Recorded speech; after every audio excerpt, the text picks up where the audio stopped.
Sometimes there are situations where you're trying to collect on a debt and you want to understand what is your cost-benefit analysis in terms of going after that case and how much money you're going to spend litigating to judgment.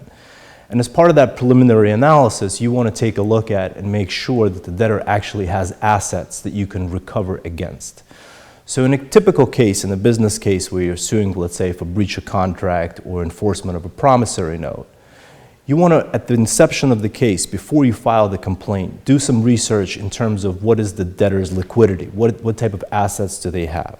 And there are different types of resources that you can utilize for that. For example, you can conduct public searches. So Google, public records, property records are valuable sources of information. You can find out, for example, if the debtor has a deed recorded in their name.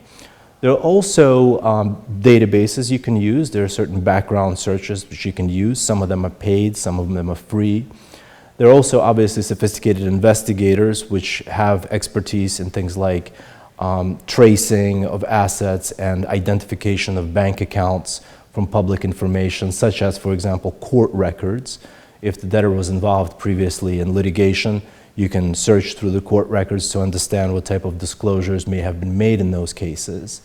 And ultimately, if you do get to a litigation and you're litigating the case, then you're going to have, at the discovery stage, various other resources that you can employ, such as third-party subpoenas, where you can subpoena banks, you can subpoena title companies, you can subpoena insurance companies, and et cetera, witnesses.